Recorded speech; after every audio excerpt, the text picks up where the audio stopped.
आत्मने नमः। श्री गुरु चरण कमलेभ्यो नमः। निजानन्दस्य कृष्णस्य प्राणनाथस्य वै ध्रुवम् चरित्रं पावनमेतद्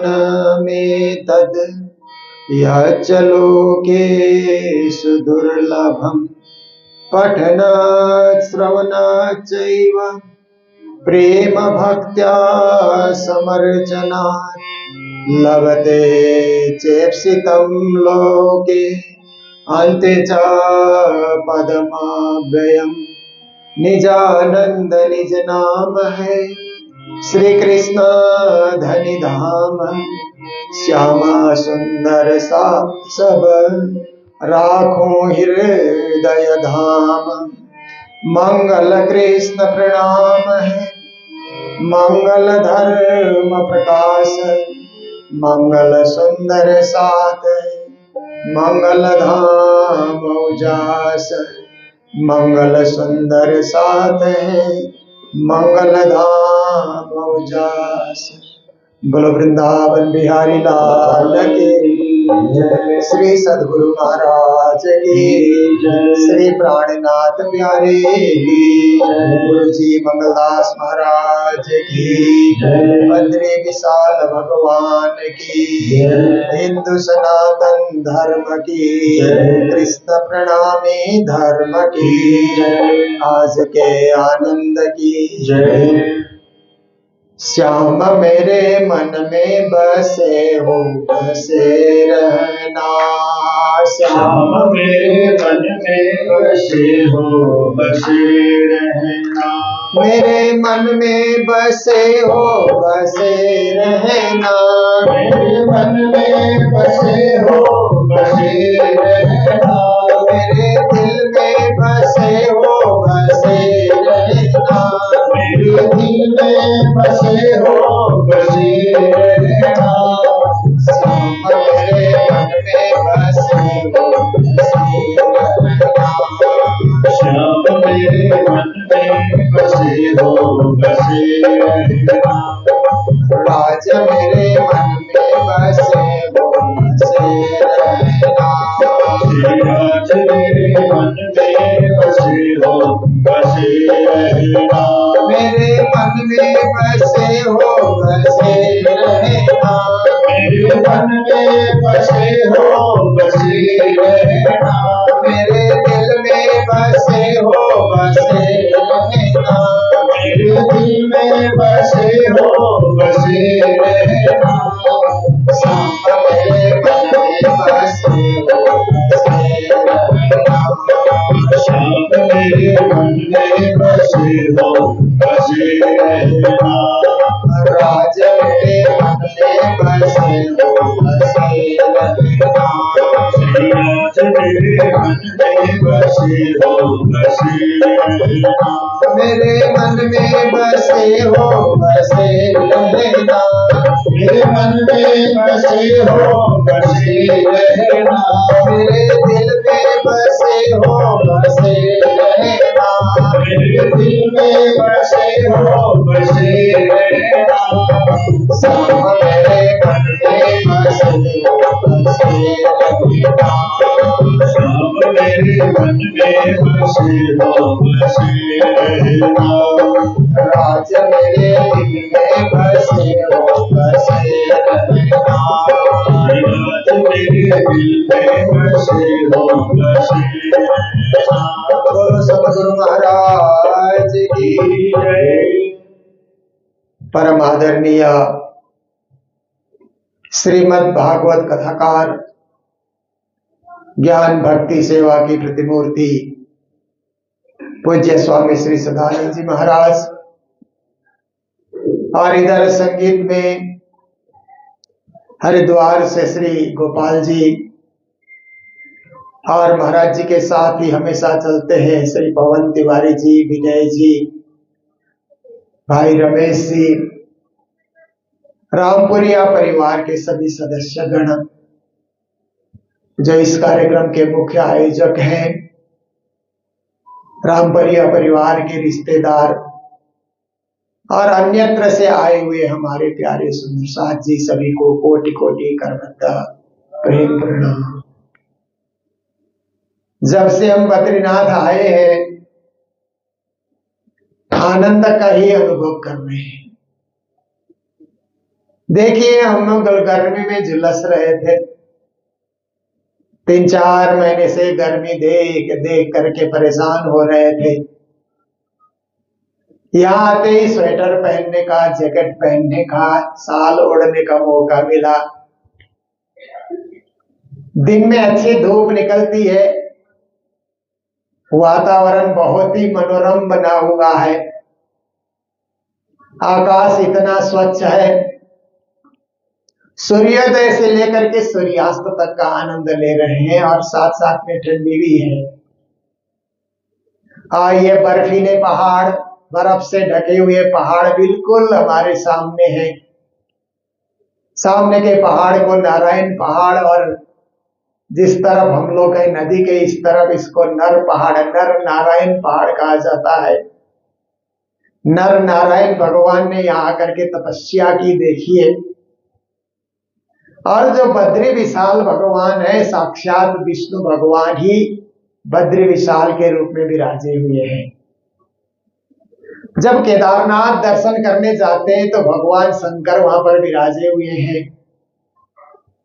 ये त्रिदेव, हमारे भारत में 4 धाम है ना। एक तो ये उत्तराखंड के 4 धाम अलग हैं, बद्रीनाथ, केदारनाथ, गंगोत्री, यमुनोत्री। पर पूरे भारतवर्ष को लेकर के भी 4 धाम है। तो पहले नाम आता है बद्रीनाथ धाम का ही, जो उत्तर में है।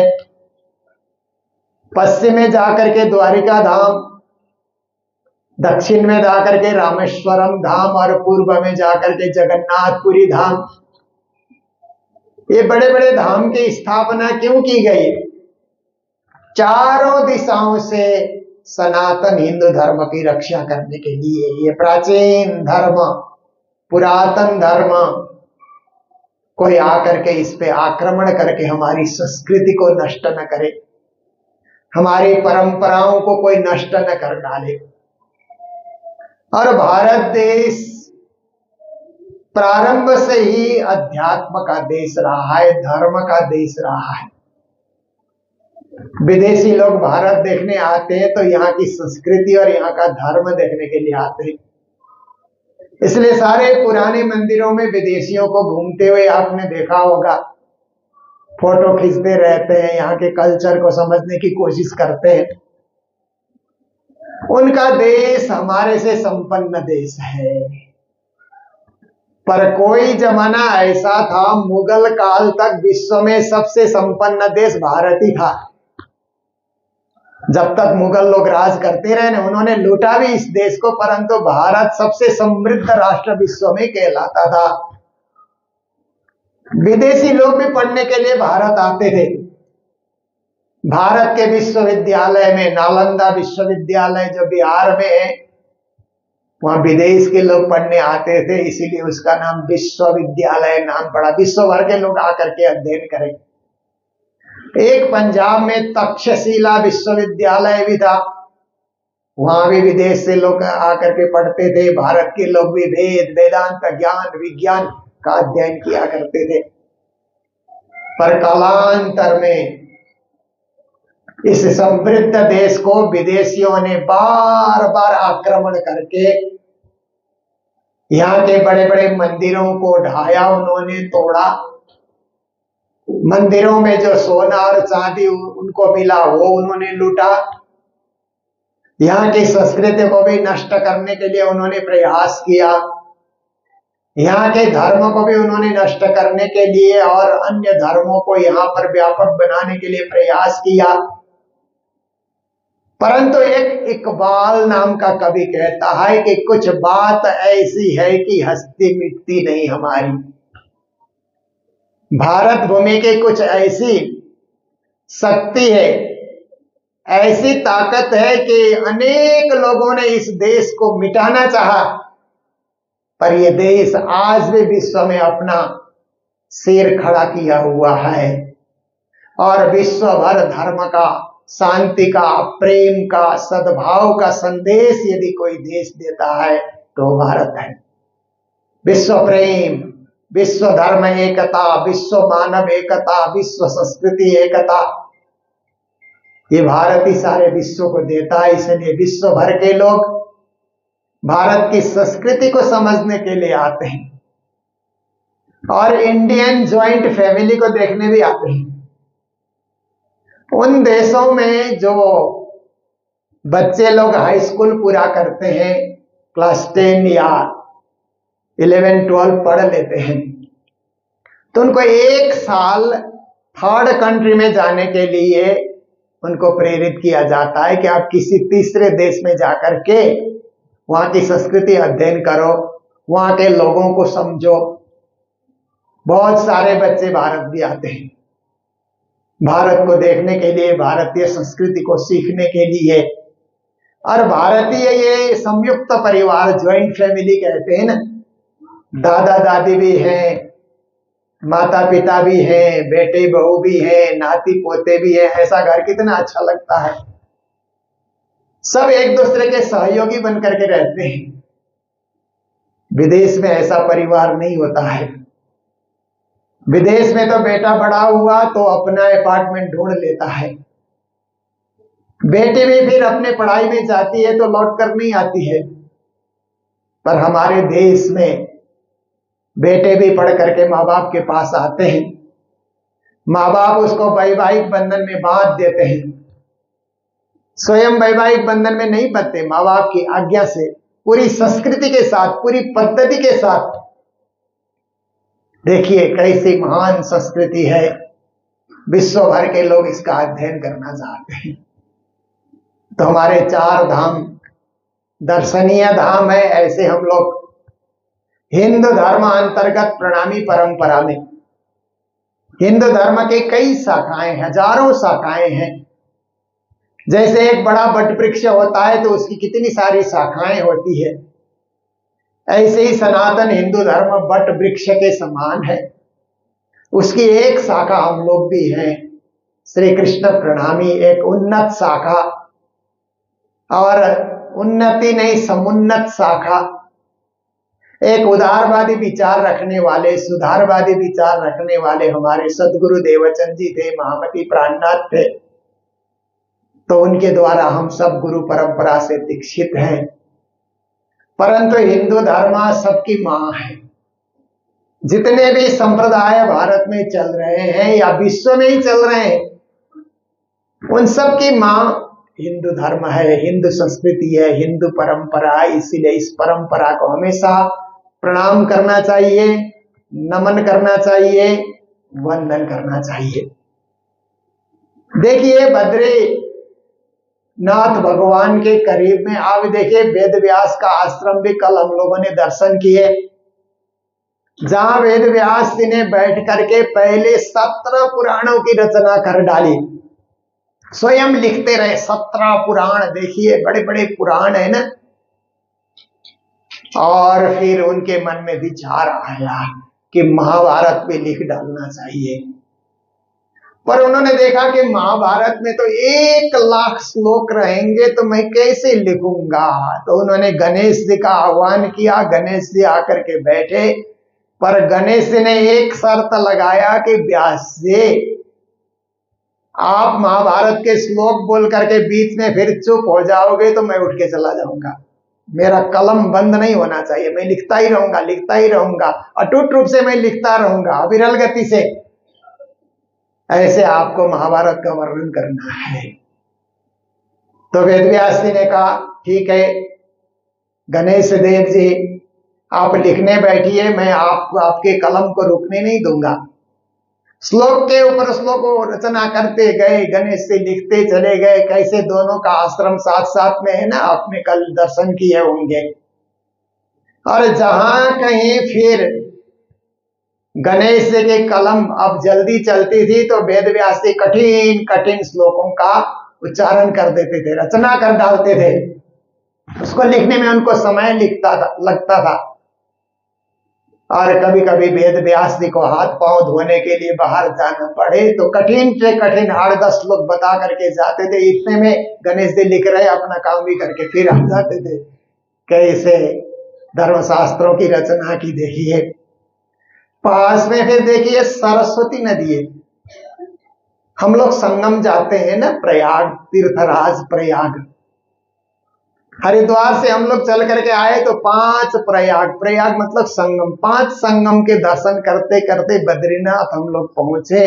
पर एक बहुत बड़ा संगम है जहां गंगा और यमुना का संगम होता है, उसको तीर्थराज प्रयाग कहा जाता है। वहां जाते हैं तो वहां के पंडे हमें बताते हैं कि यहाँ गंगा, यमुना और सरस्वती 3 नदी का जल आपको प्राप्त होगा। तीनों का संगम यहाँ पर है। तो आप पूछिए कि गंगा और यमुना तो 2 धाराएं दिखलाई दे रही, सरस्वती जी कहाँ हैं? तो कहते हैं पाताल लोक से सरस्वती जी आती हैं और यहाँ अंदर ही अंदर प्रकट होकर के फिर प्रवाहमान होती है। सरस्वती नदी का दर्शन करना है साक्षात तो बद्रीनाथ आना ही होगा। हम लोगों ने दर्शन किए सरस्वती नदी के दूध जैसा जल, और पहाड़ों के बीच में से इतनी नदी की धारा कैसे प्रकट हो रही है, और थोड़ी देर 1 किलोमीटर भी नहीं है, इतना बहा करके तो अलकनंदा में समा जाती है। उसी सरस्वती नदी के किनारे वेद व्यास जी ने बैठ करके देखिए महाभारत की रचना भी कर डाली। इतने में वेद व्यास जी ने सोचा कि काम तो मैंने बहुत किया, 17 पुराणों की रचना हो गई, महाभारत की रचना हो गई, अब मेरे लिए क्या काम बचा है? पर मन कहीं ना कहीं असंतुष्ट रहता है, कुछ काम अभी नहीं हुआ है, कुछ अधूराई है जीवन में, कुछ करना बाकी है। तो कहीं से घूमते घामते बिना बजाते हुए नारद जी आ गए और नारद जी ने कहा, कहो वेद व्यास कुशल से हो ना, आपने तो इतने शास्त्र पुराण लिख डाले, अब क्या कमी है? कहा देवर्षि नारद जी, इतना करने के बाद भी मन संतुष्ट नहीं है, मन में कुछ लगता है कि कोई काम अभी अधूरा है, बाकी है। तो नारद जी ने कहा, रे वेद व्यास जी, तुमने 17 पुराणों की रचना करके कर्मकांड करने वालों के ऊपर और ज्यादा कर्मकांड बढ़ा दिया, और देवी देवताओं की उपासना तुमने बढ़ा दी, और मानव मन को भटका दिया। कहां संतोष मिलेगा ये सब करने से? तो वेद व्यास जी कहने लगे, देवर्षि जी कहिए मैं क्या करूं? एक 18वें पुराण की रचना करो जो सब पुराणों का सार भी होगा, और जिस पुराण में परात्पर पूर्ण पुरुषोत्तम परब्रह्म श्री कृष्ण की ललित रस कथा परिपूर्ण हो, ऐसे एक श्रीमद् भागवत की तुम रचना करो, तभी तुमको संतुष्टि मिलेगी, अन्यथा नहीं। फिर नारद जी और वेद व्यास जी 5 दिन 5 रात तक उसी आश्रम में रहे। नारद जी बोलते रहे, वेद व्यास जी सुनते रहे। उस ग्रंथ को नारद पंचरात्र कहा जाता है, जो हम लोग धर्म साहित्य के रूप में उसका भी अध्ययन कर सकते हैं। नारद जी चले गए तो वेद व्यास जी ने भागवत की रचना प्रारंभ की। जो भागवत हम सुन रहे हैं ये 18वां पुराण है, सब पुराणों का सार है।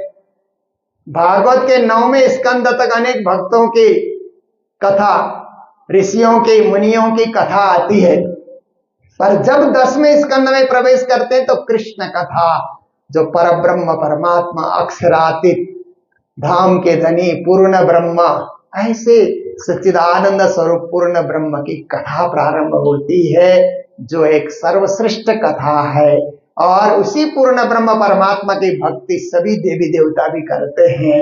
ऐसी बातें श्रीमद् भागवत में हम सुन सकते हैं, अध्ययन कर सकते हैं। हमारे आचार्य देवचंद्र जी महाराज ने भी 14 साल तक भागवत सुन करके तारतम महामंत्र पाया।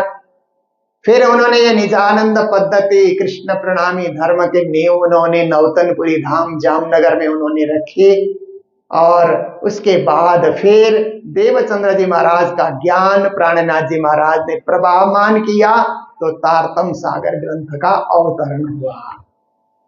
देखिए बद्रीनाथ की महिमा तो और भी है। हमारे गुरुजी मंगलदास जी महाराज, उन्होंने नेपाल के सारे तीर्थों के भ्रमण किए और भारत के सारे तीर्थों के भ्रमण किए, और उनका भ्रमण पैदल भ्रमण था। उस जमाने में गुरु महाराज पैदल चलते थे। तो हरिद्वार जब आए तो उनके मन में विचार आया कि हम चारों धाम की पैदल यात्रा करें। तो सबसे पहले हरिद्वार से ऋषिकेश होते हुए जहां जहां होकर के हम लोग आए, तब कच्चा रास्ता था, बीच बीच में कहीं कहीं वहां पर राशन पानी या धर्मशाले इत्यादि बने हुए थे, वहां पड़ाव डालते हुए गुरु महाराज आए। पर गुरुजी कहते थे उस समय मैं ज्यादा अनाज नहीं लेता था, 2 मुट्ठी भर चना मैं भिगो करके उसी को खाता था, उसी से प्राण की रक्षा करके 4 धाम की मैं यात्रा करता था। तो बद्रीनाथ में आकर के गुरु महाराज ने यहाँ विश्राम किया, दर्शन किए, और रात को अपने कमंडल में 2 मुट्ठी चना उन्होंने डाला। तो अब तक तो वो चने डालते थे तो चने क्या है कि पानी में डालने के बाद गल जाते थे, खाने योग्य हो जाते थे। पर बद्रीनाथ में इतनी ठंड, चने डाल दिए, सुबह उठ करके देखते हैं तो चने जैसे डाले वैसे के वैसे कैसे चबाया जाए, सब कच्चे के कच्चे हैं। तो गुरु महाराज कहते थे कि एक रुमाल में उन्होंने चने को बांधा और गर्म पानी का कुंड है ना, वहां नहाने चले गए। तो चने को भी उसी कुंड में उन्होंने अपने साथ ही रखा। वहां उन्होंने स्नान किया थोड़ी देर, और स्नान करके बाहर निकल करके आए तो गुरु महाराज कहते थे कि गर्म पानी के चलते चने भी पक गए थे। तो बोलते हैं मेरे लिए आहार करना और चने को ग्रहण करना आसान हो गया। तो यहाँ दर्शन करने के बाद गुरु महाराज फिर केदारनाथ, गंगोत्री, जमुनोत्री, द्वारिका धाम, द्वारिका धाम से फिर रामेश्वरम, जगन्नाथपुरी, फिर लौट करके हरिद्वार। कैसे उनकी पैदल यात्रा रही है। 4 धाम यात्रा करने में 4 साल लगे, ऐसा गुरु महाराज बताते थे। कभी कुछ साधु लोग साथ में हो भी जाते थे, कभी बिछुड़ भी जाते थे। सबका लक्ष्य इतना ऊंचा नहीं होता था, थक भी जाते थे, पर गुरु महाराज कभी थके नहीं, हारे नहीं। और सब यात्राएं पूरी होने के बाद उन्होंने हरिद्वार में आकर के, गंगा किनारे आकर के उन्होंने फिर सोचा कि अब मेरा क्या काम बाकी रहा। मैंने प्रणामी धर्म के तीनों पुरी धाम, पद्मावतीपुरी धाम, महामंगलपुरी धाम, नौतनपुरी धाम, तीनों धाम के दर्शन कर लिए, और हिंदू धर्म के हिसाब से 4 धाम के दर्शन भी कर लिए। अब क्या बचा है मेरे लिए। ऐसा सोच करके श्री राज जी के ध्यान में बैठे हरिद्वार में गंगा किनारे। तो उनके कानों में एक आवाज आई कि मंगल मंगल, अभी और काम बाकी है जो तुम्हारे द्वारा होना है। तो गुरु महाराज ने उस आवाज की तरफ ध्यान दिया तो साक्षात श्री राज जी के दर्शन हुए। उनकी आवाज थी, तुम पूर्व में जाकर के जागनी करो, बहुत सारी आत्माएं धर्म में दीक्षित होने के लिए तरस रही है, खोजी कर रही है, जाओ, मेरा आदेश है। गुरु महाराज उस आदेश को प्राप्त करके पूर्व कहाँ है, जहां जाने के लिए राज जी ने मुझे आदेश किया है, जहां जागनी करने के लिए। तो पहले तो पद्मावतीपुरी धाम पन्ना जाकर के पहुंचे, वहां फिर से दर्शन करके रात्रि को परिक्रमा करते रहे। फिर वही आवाज कानों में टकराती है, पूर्व को जाओ, पूर्व को जाओ। तो काठमांडू जाकर के पहुंचे, कुछ दिन वहां रहे, परंतु उन्होंने सोचा कि राज जी मुझे कहां जाने के लिए आदेश कर रहे हैं। तो काठमांडू छोड़ करके फिर इलाम जाकर के पहुंचे, अपने जन्मभूमि में गए। थोड़े दिन वहां रहे, फिर भी सोचते हैं कि ये भूमि कहाँ राज्य मुझे पूर्व जाने के लिए आदेश कर रहे हैं, जहां जागनी प्रारंभ होगी। तो फिर इलाम से इधर दार्जिलिंग होकर के कालिम्पोंग की उन्होंने यात्रा की, और जैसे ही कालिम्पोंग में उन्होंने प्रवेश किया पैदल चल करके, तो रोमांचित हो गए। उनको लगा राज जी ने मुझे इसी भूमि में बैठने के लिए, यहीं से जागनी करने के लिए आदेश किया है। उनको पक्का विश्वास हो गया। और फिर 3 साल तक इच्छे में रहे, फिर बाजार में आए और जागनी उन्होंने प्रारंभ किए। जब गुरु महाराज कालिम्पोंग बाजार में आकर के जागनी करने लगे तो गुरु महाराज के प्रवचनों से, उनके उपदेश से, उनके आशीर्वाद से बहुत सारे कालिम्पोंग के बहुत सारे परिवार उनके शिष्य बन गए। ये रामपुरिया परिवार भी उसी समय गुरु जी का शिष्य बना। सबसे पहले ईश्वरदास जी गुरु जी के शिष्य बने, फिर एकाएक 2 तीसरे चौथे करके पूरे परिवार गुरु जी के शिष्य बनने लगे। तब से गुरु जी के साथ जुड़ाव हुआ। तो देखिए, कहीं न कहीं बद्रीधाम में हम लोग बैठे हुए हैं तो गुरु महाराज भी यहाँ यात्रा करते हैं और हम लोग भी यहाँ यात्रा करने के लिए आए। गुरु जी मंगलदास जी से हमारा एकदम दृढ़ जुड़ाव है। उस जुड़ाव के चलते जहां भी जाते हैं तो गुरु मंगलदास जी को बिना पधराए हमारे मन में संतुष्टि नहीं होती है। और मंगल गुरु को पधराते हैं तो सब कार्य मंगलमय होगा, सब कार्य सिद्ध होगा और सब कार्य बढ़िया ढंग से संपादित होगा, ऐसा हमें पूर्ण विश्वास होता है। तो देखिए, हम लोग प्राणनाथ जी की वाणी सुन रहे, अथाह अपरिमित ये ज्ञान का भंडार है। कल भी आप सुन रहे थे, प्राणनाथ जी कहते हैं, सेठे तमने सारी सनंदे सौंप्यों से धनसार, अनेक जबेर जतन करी तमे लाव्या छो आणी बार, सत बोहरी ने सत ग्रह जो राख जो रूढ़ी प्रकार, आणी भो में रखे भूलता पच्चे सेठ तनुओं में बार। ये गुजराती भाषा में चौपाई है। प्राणनाथ जी की वाणी कहीं गुजराती में, कहीं हिंदी में, कहीं सिंधी में, कहीं उर्दू में, अरबी में भी उनकी चौपाई मिलती है। तत्काल जो भाषा प्रचलित थी उन भाषाओं को प्राणनाथ जी ने प्रयोग किया है अपने वाणी का प्रकटन करने के लिए। तो कहते हैं कि संसार में देखिए, परमात्मा ने हमें संसार में भेजा तो एक अमूल्य धन भी देकर के भेजा, वो है श्वास रूपी धन। परमात्मा ने श्वास लेने के लिए हमें संपत्ति दी ना, हम श्वास लिए जा रहे हैं, हमको पता ही नहीं चलता है, श्वास लिए जा रहे हैं। सौंप्यों से धन सार, सब धन का सार श्वास है। श्वास है तो सब कुछ है ना, श्वास निकल जाए तो क्या रहा। इसलिए हम लोग खा पी करके सो जाते हैं, फिर भी परमात्मा श्वास चलाते रहते हैं, श्वास चलाते रहते हैं, सुबह जागते हैं। तो इसलिए परमात्मा को धन्यवाद करना चाहिए कि हम तो खा पी करके सो गए पर आपने श्वास कंटिन्यू चला करके रखा। इसलिए हे परमात्मा, आपको धन्यवाद, आपको प्रणाम, आपको नमन जरूर करना चाहिए। दुनिया में छोटा सा काम हमारा कोई कर देता है ना, उसको हम thank you thank you thank you बोलते रहते हैं ना, धन्यवाद धन्यवाद धन्यवाद।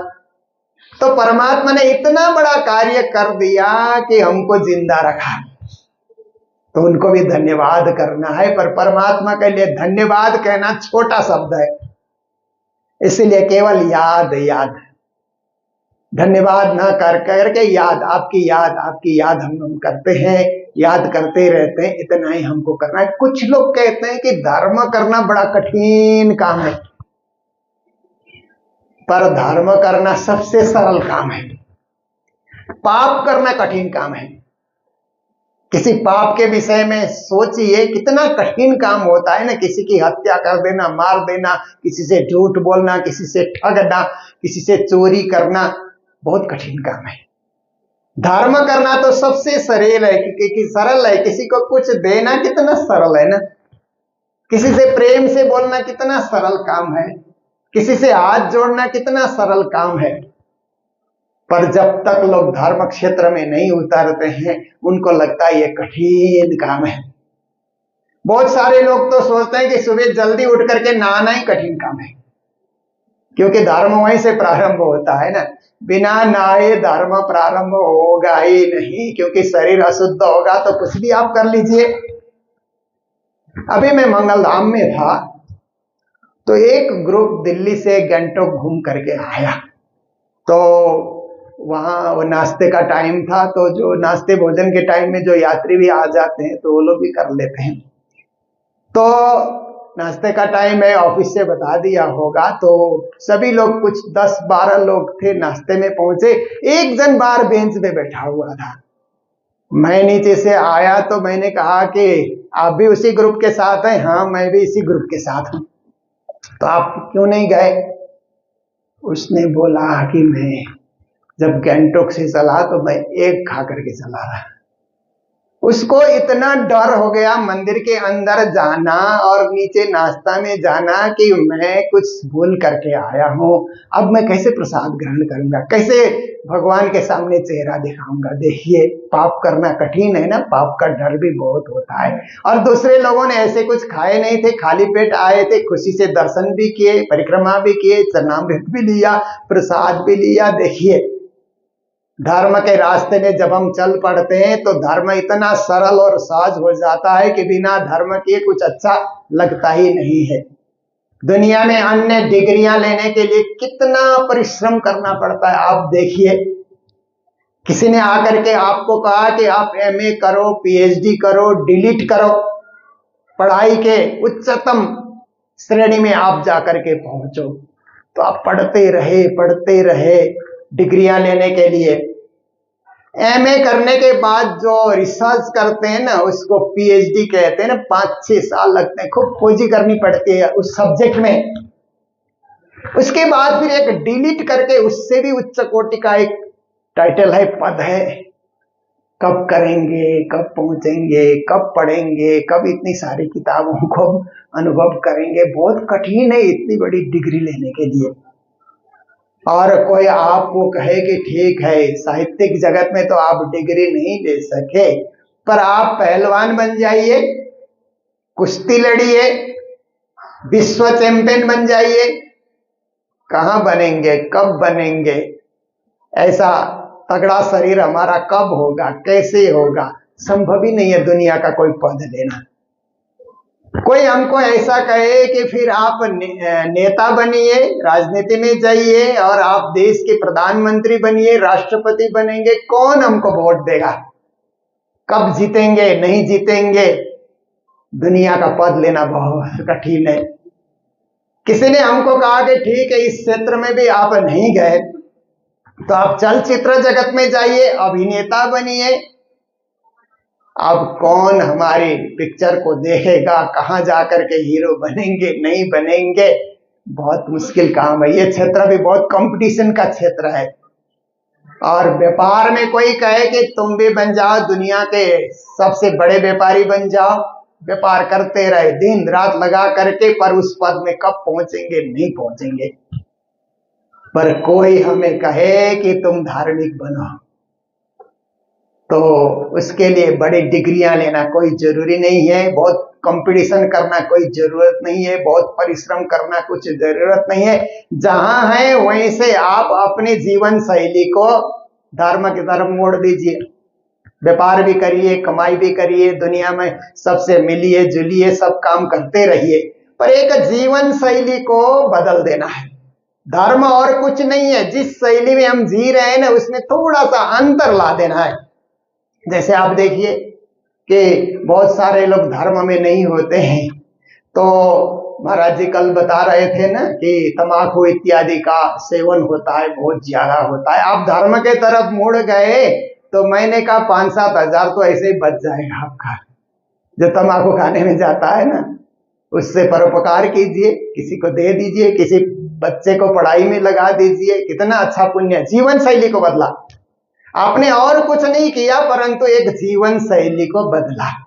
जीवन शैली को बदलते ही आपके जीवन में सत्य का उदय होगा, शांति का उदय होगा, प्रेम का उदय होगा, सद्भाव का उदय होगा, सच्चरित्रवान बनने का उदय होगा, और जीवन अच्छा जीने का आनंद भी मिलेगा।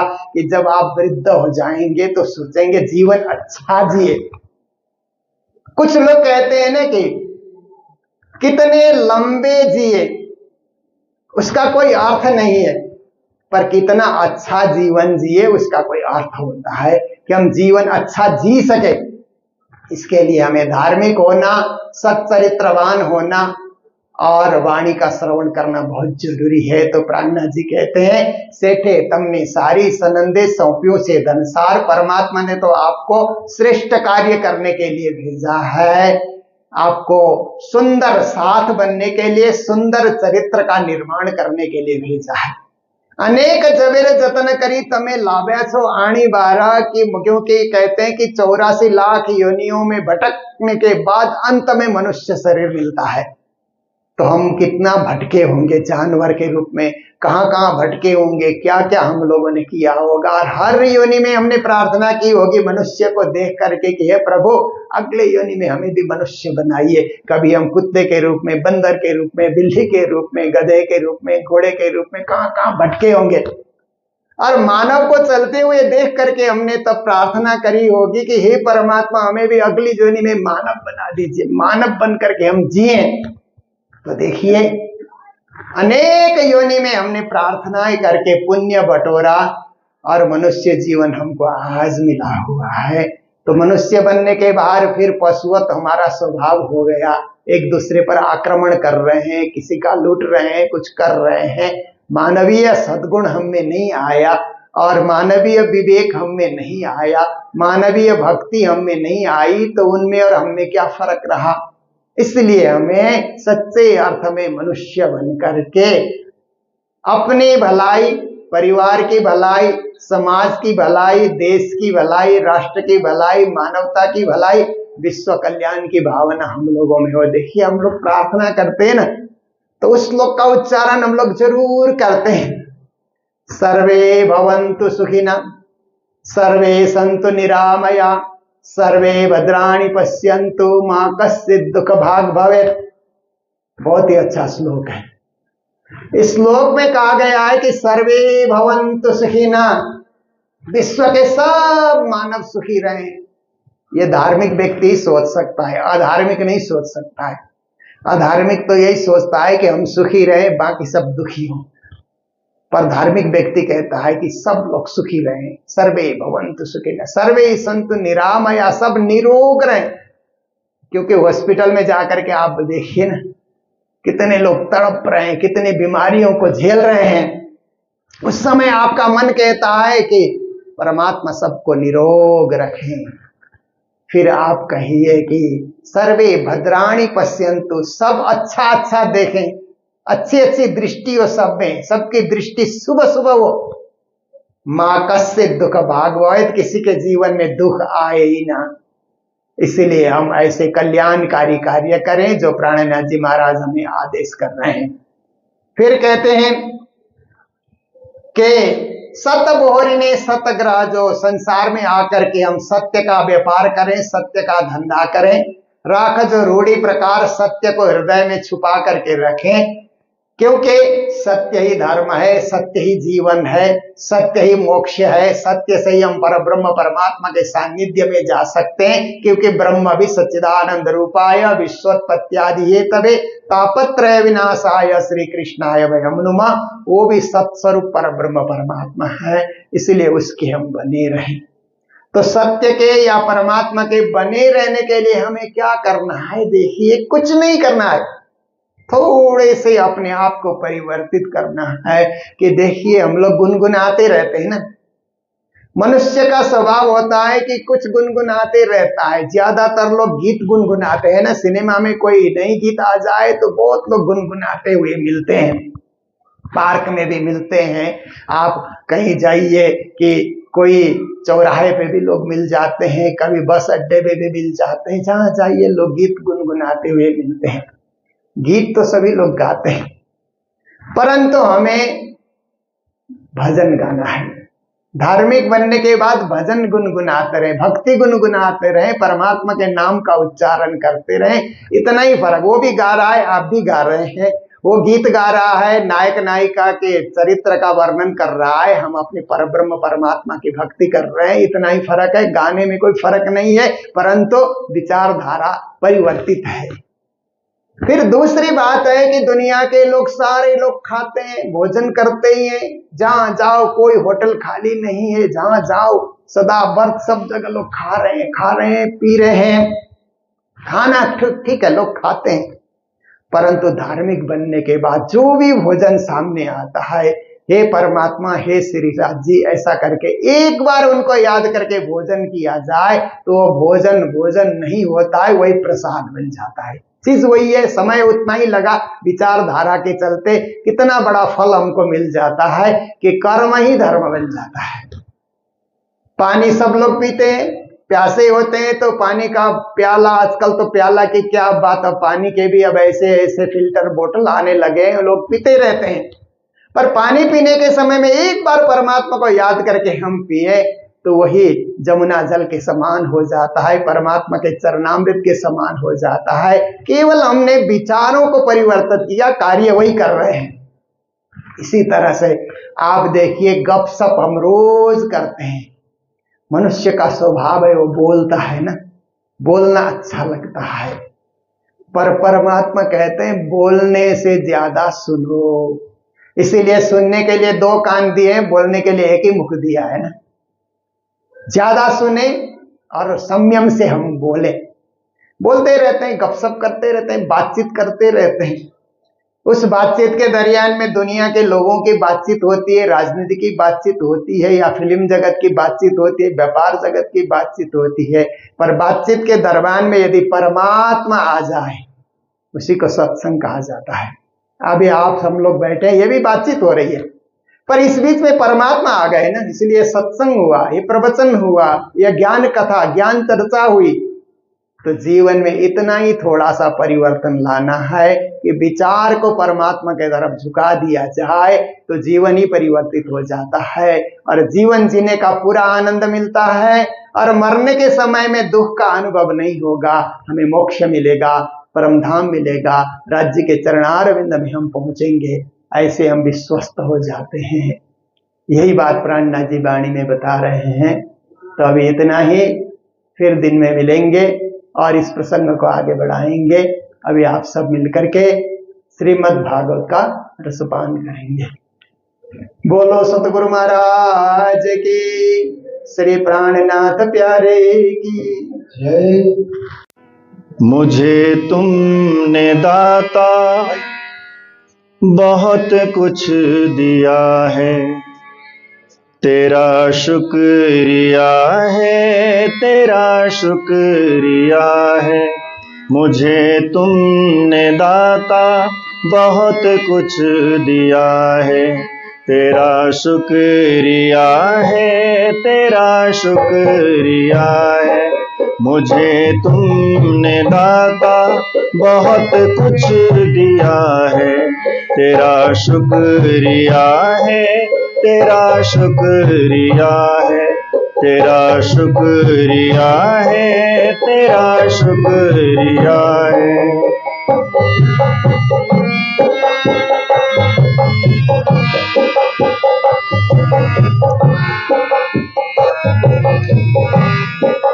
पल पल न होती ये रहमत जो तेरी, पल पल न होती ये रहमत जो तेरी, तो क्या थी जमाने में औकात मेरी, तो क्या थी जमाने में औकात मेरी। तुम्ही ने तो जीने के काबिल बनाया, तुम्ही ने तो जीने के काबिल बनाया, तेरा शुक्रिया है, तेरा शुक्रिया है, तेरा शुक्रिया है, तेरा शुक्रिया है।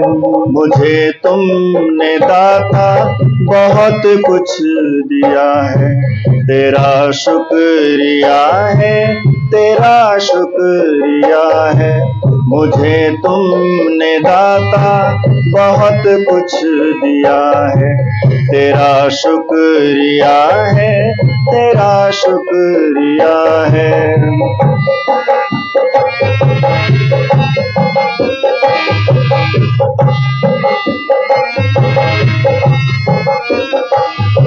मुझे है सहारा तेरी बंदगी का, मुझे है सहारा तेरी बंदगी का, है जिस पर गुजारा मेरी जिंदगी का, है जिस पर गुजारा मेरी जिंदगी का। मिला मुझको जो कुछ तुम्ही से मिला है, मिला मुझको जो कुछ तुम्ही से मिला है।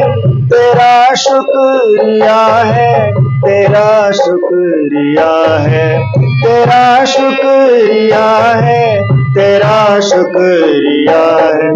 मुझे तुमने दाता बहुत कुछ दिया है, तेरा शुक्रिया है, तेरा शुक्रिया है। मुझे तुमने दाता बहुत कुछ दिया है, तेरा शुक्रिया है, तेरा शुक्रिया है।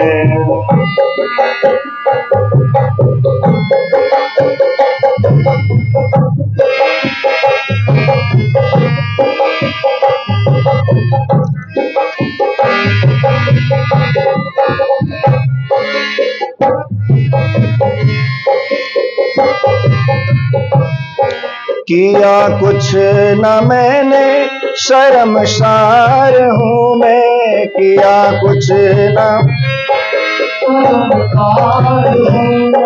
तेरी रहमतों का तलबगार हूँ मैं, तेरी रहमतों का तलबगार हूँ मैं। दिया कुछ नहीं बस लिया ही लिया है, दिया कुछ नहीं बस लिया ही लिया है। तेरा शुक्रिया है, तेरा शुक्रिया है, तेरा शुक्रिया है, तेरा शुक्रिया है। मुझे तुमने दाता बहुत कुछ दिया है, तेरा शुक्रिया है, तेरा शुक्रिया है। मुझे तुमने बहुत कुछ दिया है, तेरा शुक्रिया है, तेरा शुक्रिया है। मुझे तुमने दाता बहुत कुछ दिया है, तेरा शुक्रिया है, तेरा शुक्रिया है। मुझे तुमने दाता बहुत कुछ दिया है, तेरा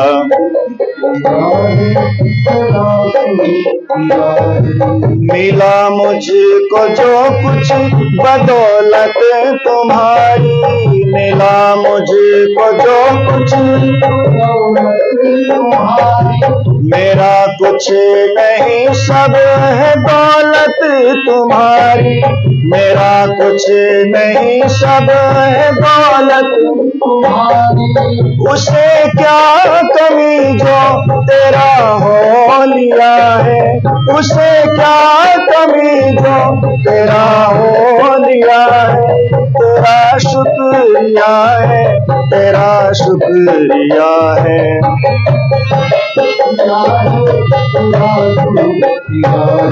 मुझे तुमने दाता बहुत कुछ दिया है, तेरा शुक्रिया है, तेरा शुक्रिया है। मुझे तुमने दाता बहुत कुछ दिया है, तेरा शुक्रिया है, तेरा शुक्रिया है।